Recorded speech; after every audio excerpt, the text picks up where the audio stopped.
جو اس سے پہلے ہماری سیاست رہی ہے اس سے ہٹ کے ہم یہاں کام کریں، دیش میں دیش ترقی کرے۔ جہاں تک ریاست کی اسٹیٹس کا تعلق ہے، یہ بہت پہلے ہو جانا چاہیے تھا۔ ایون میں یہ کہوں کہ یہ دیش کی لیڈرشپ باشمول پرائم منسٹر صاحب، دیش کے ہوم منتری، ہوم منسٹر اور دیش کی بڑی عدالت نے جموں کشمیر کے لوگوں کو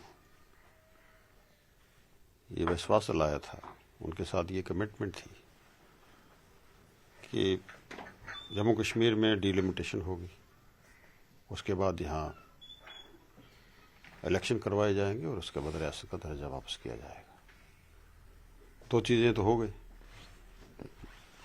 یہاں ڈیلیمیٹیشن ہوئی، نئی کنسٹیٹوئنسیز بنی، یہاں الیکشن ہوئے اور ایک بڑا mandate Jammu Kashmir national conference کو ملا۔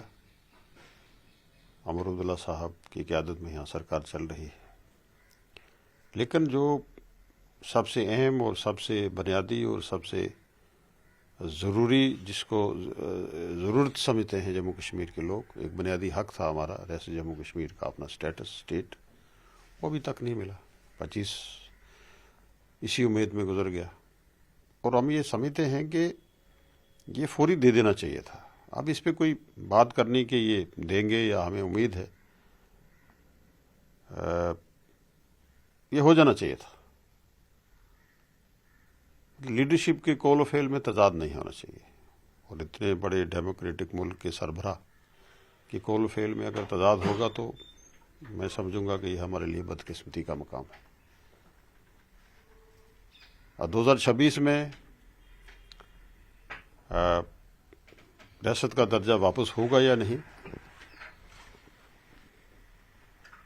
ہو جانا چاہیے، لیکن کہتے ہیں کہ تیری باتوں پہ جیے ہم، یہ جان جھوٹ جانا، خوشی سے مرنا جاتے اگر اعتبار ہوتا۔